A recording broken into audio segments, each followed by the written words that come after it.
안녕하세요. 저는 사랑 하나 믿었다가 커다란 배신감을 알게 된 30대 여자입니다. 여러분들은 사랑을 믿으시나요? 전 이제 절대 사랑을 믿지 않게 되었습니다. 저는 가족도 잃고 사랑도 잃고 모든 것을 다 잃게 되었거든요. 제게 일어난 기막힌 이야기를 들려드리도록 하겠습니다. 저는 3년 정도 연애를 하고 난 이후 결혼에 꼴이 나였습니다. 연애를 하는 내내 여자 문제도 단 하나도 없었고 저와 남편은 너무 잘 맞았어요. 식습관도 생각도 사상도 무엇 하나 다른 것들이 없었어요. 당연히 제가 좋아하면 남편도 좋아하는 것이었고 남편이 싫어하는 것은 제가 싫어하는 것이란 공식이 정말 두드러졌던 커플이었거든요. 남편과 저는 그렇게 3년이 넘는 시간을 열심히 사랑했습니다. 서로 괜찮은 직종에 종사하고 있어서 형편도 비슷했고 집안끼리도 잘 맞았어요. 연애를 하는 내내 단 한 번도 큰 소리 치며 싸운 적도 없었죠. 그래서 어쩌면 제게 이번 일이 더 커다란 충격으로 다가온 것인지 모르겠습니다. 제게는 저보다 3살 정도가 어린 사촌 여동생이 하나 있습니다. 저는 저희 부모님께서 어렵게 가진 외동딸이라 밑으로 동생이 없거든요. 엄마에게는 언니가 하나 있고 사촌 여동생은 그 집 딸입니다. 저희는 나이 터울이 꽤 나는데도 불구하고 정말 친자매처럼 자랐어요. 여동생과 함께 어디를 가거나 그러면 이란성 쌍둥이냐고 종종 질문을 받기도 하죠. 저는 사촌 여동생을 무척이나 사랑했습니다. 이게 형제 또는 남매와 다른 것이 자매들의 사이가 무척이나 끈끈해요. 아무래도 둘 다 같은 여자이기 때문에 서로 공유하는 비밀 같은 것들도 엄청 많기도 하고 함께 할 수 있는 것들이 많거든요. 게다가 저와 사촌 여동생은 사이가 무척이나 좋았어요. 함께 나고 자란 동네도 같았습니다. 저희 엄마랑 이모가 같은 아파트 단지의 다른 동에 살았거든요. 그래서 학창시절에도 매일 쌍둥이처럼 붙어 다녔죠. 사촌 여동생 또한 절 무척이나 잘 따랐고 말이에요. 제가 연애를 시작하게 되면서 당연히 제 남자친구도 제 사촌 여동생을 소개받게 되었습니다. 당연히 제 남자친구도 제 사촌 여동생도 서로에게 예의 바르게 굴었고 두 사람 모두 빠르게 친해지기 시작했어요. 전 그런 것들이 무척이나 좋았습니다. 내가 가장 사랑하고 있는 가족이 내가 가장 사랑하는 사람과 가깝게 지낸다는 것은 제 로망 중 하나였거든요. 하지만 제가 만일 과거로 시간을 돌릴 수 있다면 전 이렇게 두 사람을 각자 처음 소개시켜줬던 날로 돌아가서 두 사람을 절대 만나지 못하게 했을 겁니다. 여기까지만 들어도 여러분들은 무슨 말인지 잘 아시겠죠? 전 남편의 불륜으로 인해 지금까지도 고통을 크게 받고 있습니다. 연애 시절에도 여자 문제로 속을 썩였던 사람이라면 그래도 어느 정도 이해하고 넘어갈 수 있을지 모릅니다. 그런데 남편은 생전 그런 기미도 없다가 이번에 처음으로 불륜을 터뜨린 상대가 바로 제 사촌 여동생이었습니다. 제 반쪽과도 같은 그런 분신 같은 존재였던 그 사촌 여동생과 말이에요. 제가 그 비극적인 사건을 목격하기 몇 달 전으로 올라가도록 하겠습니다. 저와 남편은 결혼과 동시에 구미에서 살림을 차리게 되었어요. 남편의 직장이 구미 쪽에 있었거든요. 남편의 이직보다는 제 이직이 더 쉽고 빨랐기 때문에 제가 옮기는 것으로 했습니다. 3년을 넘게 만나면서 대부분의 기간이 장거리 연애이긴 했지만 일주일의 주말은 무조건 붙어 있었거든요. 그래서 별로 장거리라는 기분은 안 느껴졌었어요. 어찌되었든 이직에 성공하고 구미에서 저와 남편이 생활을 하기 시작했습니다. 저와 남편 둘 다 연고도 없는 경상도에서 생활을 하려니 참 심적으로 많이 힘들었어요. 저랑 남편 둘 다 서울 사람이거든요. 그렇게 1년 정도 서로에게 의지하고 기대면서 버팀목도 되어주면서 신혼생활을 하기 시작했습니다. 그런데 연고가 있든 없든 상관이 없을 정도로 저와 남편은 둘이서 매일 지지고 볶고 알콩달콩 지내는 재미에 흠뻑 빠져 있었어요. 그렇게 저희가 결혼한 지 약 1년 반 정도가 되었을 때 사촌 여동생의 취직이 결정이 되었습니다. 공교롭게도 구미에서 일을 하게 된 것이었죠. 저는 정말 뛸 듯이 기뻤습니다. 제가 사랑하는 사촌 여동생이 저와 가까운 곳에 살 수 있을 거란 사실에 마냥 너무 행복하더라고요. 그래서 사촌 여동생이 사는 곳도 저희 부부가 살고 있는 신혼집 근처로 얻었더군요. 이모랑 이모부도 그리고 저희 부모님도 입을 모아 한마음 한뜻으로 잘 되었다고 해주셨어요. 그래도 언니랑 같이 있어서 안심이 된다고 하시면서요. 그런데 사촌 여동생이 입주할 집에 리모델링 공사업체의 잘못으로 공사기간이 연장이 되어버렸고 사촌 여동생이 약 2달이란 시간 동안 잠잘 곳을 빌려야 했습니다. 저는 선뜻 우리 집에서 2달만 신세를 지라고 했어요. 남편에게는 제가 말해두겠다고 하면서요. 그런데 생각보다 남편의 반응이 너무 싸늘했습니다. 우린 신혼부부인데 왜 그걸 마음대로 정하냐? 뭐 그런 식의 반응이었던 것 같아요. 그래도 얼굴을 모르는 사이도 아니고 사정을 들어보니 딱한데 2달만 봐주자고 제가 갖은 애교를 부리고 남편을 오구오구 달래면서 저희 집에 머무를 수 있게 해주었습니다. 참, 과거에 제 멱살이라도 잡을 수 있다면 이미 수천 번, 아니 수만 번은 잡았을 거예요. 사촌 여동생도 신혼부부의 알콩달콩을 방해했다는 생각이 들었는지 처음에는 회사 일이 바쁘고 피곤하다는 이유를 대면서 집에 들어오기만 하면 바로 씻고 잠을 잤습니다. 저는 그렇게 눈치를 보는 여동생이 참 짠했어요. 제 남편도 저와 비슷하게 여겼던 것인지 사촌 여동생이 일주일 정도를 그랬는데 그 이후부터는 함께 어울렸습니다. 처제 오면 같이 먹자 하면서 밥도 함께 먹었고 처제 축구 보자 하면서 함께 TV를 보기 시작했죠. 전 바보 멍청이처럼 그 모습을 아주 흐뭇하게 보면서 설거지나 했었네요. 그렇게 사촌 여동생과 셋이서 지내는 시간이 한 달이 지나가면서 하나 깨닫게 되었습니다. 저와 남편은 정말 모두 다 잘 맞는데 딱 하나 안 맞는 것이 있단 사실을 말이에요. 그리고 그건 바로 취미생활이었습니다. 저와 남편 둘 다 장거리 연애를 하기도 했고 결혼 초에는 신혼 분위기를 내느라 둘이서 꼭 붙어 있어서 몰랐는데 취미의 취향이 정말 극과 극이더라고요.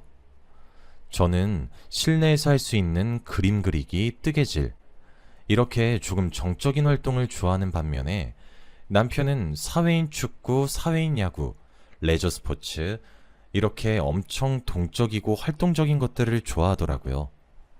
그리고 남편과 사촌 여동생의 취향은 꼭 맞았습니다. 그리고 그게 아마 불륜의 씨앗이 되었던 것 같아요. 처음엔 저도 당연히 두 사람과 함께 하고 싶어서 취미 활동을 따라간 적이 정말 많아요. 그런데 저는 두 사람과 갔다 오기만 하면 온몸의 근육이 비명을 지르고 몸살이 나기도 하니까 사람이 잘 안 따라가게 되더라고요. 그렇게 두 사람이 저를 두고 둘이서만 취미 활동을 몇 번 가기 시작했죠. 그리고 그때쯤에 사촌 여동생네 집이 리모델링이 끝났고 사촌 여동생은 본인의 집으로 입주를 하게 되었어요. 남편은 내심 아쉬워하는 내색이었죠. 제가 장난스럽게 여보, 아쉬워? 하니까 남편은 아쉽지. 근데 여보가 더 좋지. 라고 했어요. 그리고 그 이후 저는 사촌 여동생이 저희 집을 떠났기 때문에 저는 다시 우리 두 사람이 서로에게 집중하는 시간을 가질 줄 알았어요. 사촌 여동생이 오기 전까지 즐겼던 그 신혼생활을 할 줄 알았죠. 그런데 남편의 태도가 조금 미묘하게 바뀌기 시작했습니다. 취미생활을 하기 시작하니 너무 즐겁고 재미있으니 개인생활을 조금만 존중해달라고 하더라고요. 저는 그런 남편의 태도에 조금 놀라서 흠칫하는 티를 내게 되었더니 남편이 저를 꼭 안아주면서 우리도 이렇게 하나하나 맞춰가는 거지. 일주일에 딱 하루만 양보해줘. 응? 라고 하더라고요. 그런데 그 말을 듣고 보니 7일 중에 하루만 양보해달라는 거니까 납득이 또 되었어요. 알겠다고 했고 그렇게 주말 중 하루는 남편이 온전히 취미생활로 보내게 되었습니다. 저도 남자가 사회에서 받는 스트레스를 이해했거든요. 저도 직장 생활을 하고 있으니까요. 그런데 건전한 운동으로 스트레스를 날리겠다는데 말릴 이유도 없죠. 그런데 남편은 점점 변해갔습니다. 처음엔 약속대로 일주일에 단 하루였지만 어느새 취미생활이 남편의 일주일 내내를 차지하게 되었어요. 집에 와서 누구랑 카톡을 하냐고 물어보면 함께 사회인 축구하는 단톡이다. 사회인 야구단 단톡이다. 레저 스포츠 동아리 단톡이다. 맨날 울리는 카톡 알림에 저랑 남편 사이의 말수도 줄어들기 시작했죠. 제가 아무리 말을 해도 남편이 휴대폰에 정신이 팔려서 제 말에 대꾸를 해주지 않았으니까요. 그렇다고 해서 대화를 많이 하는 것도 아니었어요. 그렇게 실컷 자기 취미생활 친구들과 연락을 주고받고 나면 밤 11시는 거뜬했고 그때 되면 피곤해서 뻗어 자더라고요.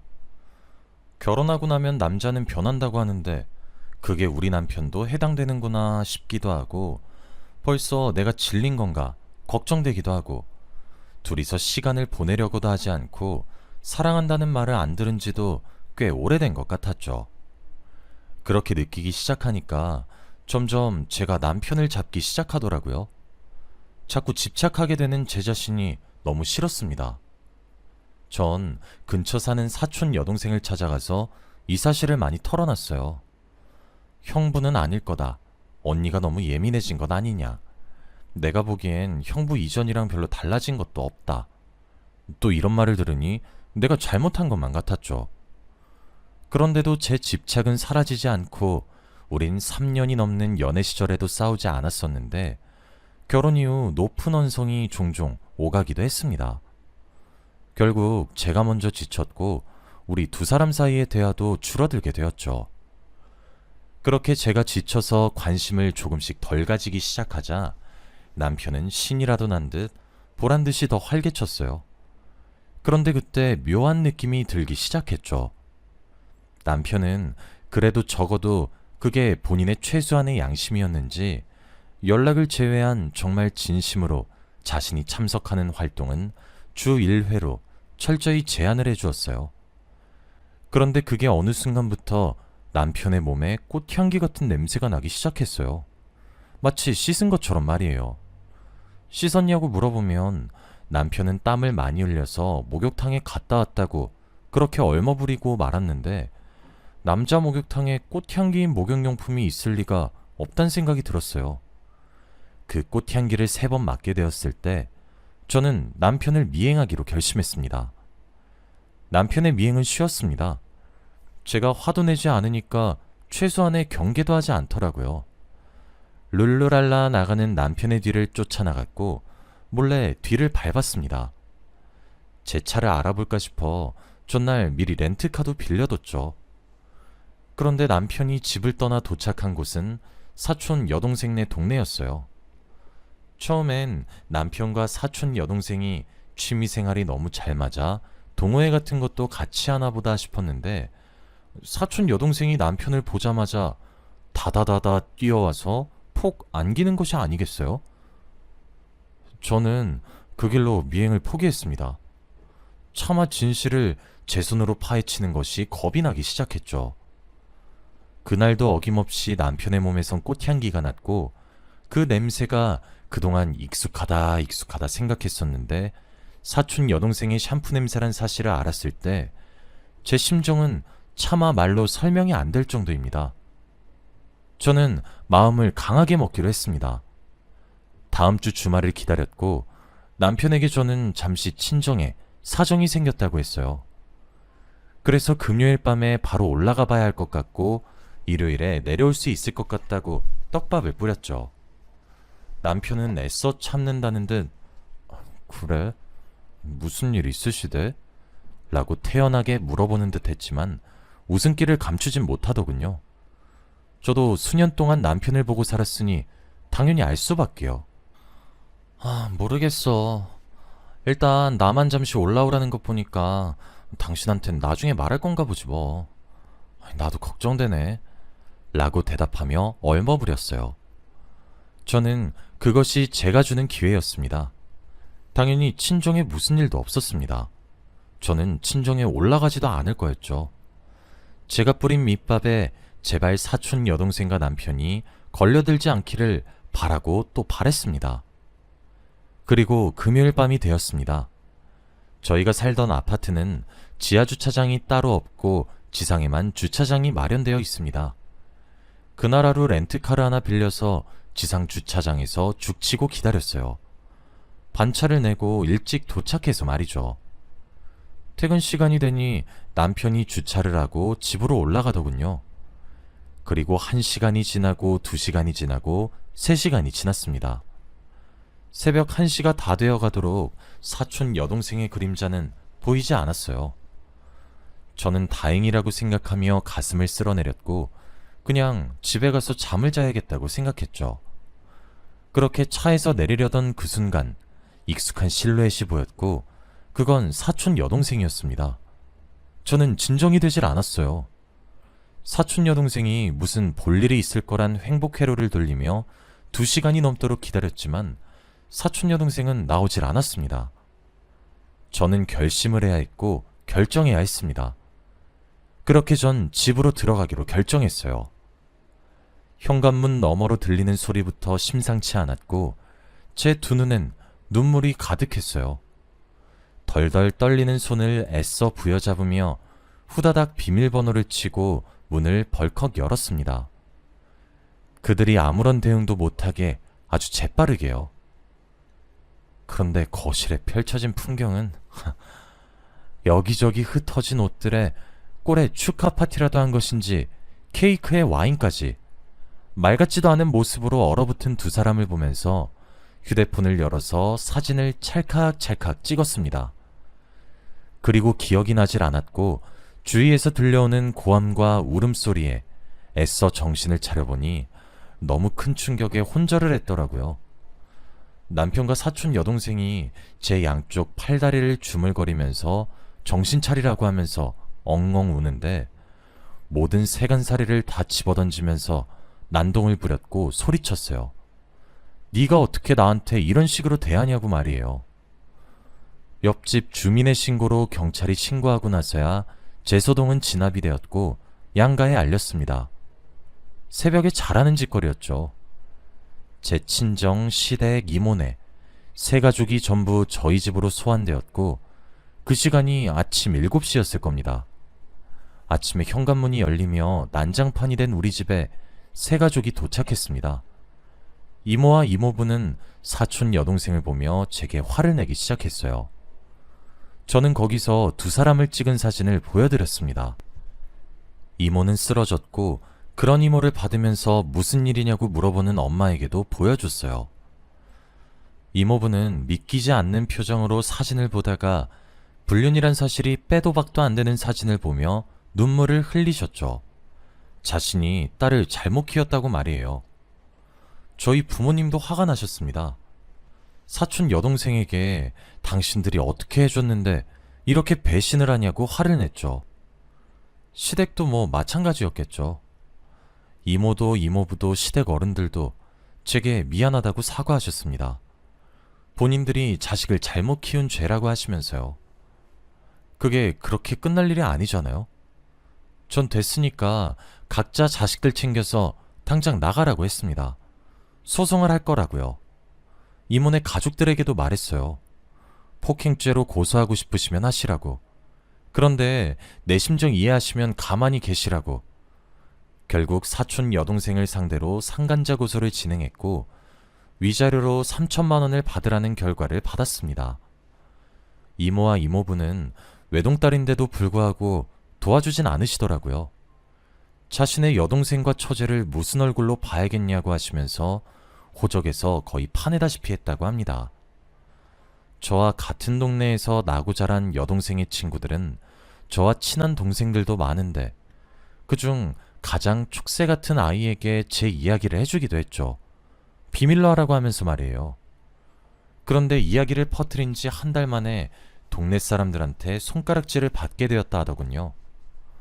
이모와 이모부는 서둘러 이사를 떠났고 동생은 지인들에게 매장이 되었습니다. 제게 명예훼손을 걸려고 했던 것 같았는데 실패했더라고요.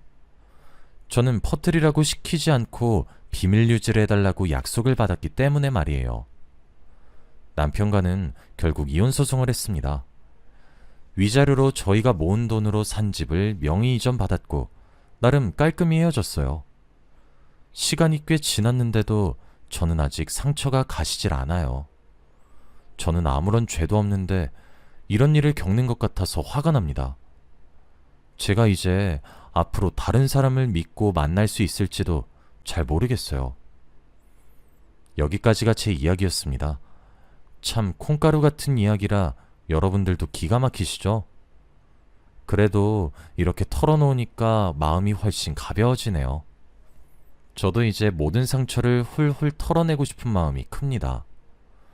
물론 제게 부모님을 제외하고 남은 것이 없어서 슬프지만 이겨내보려고 합니다.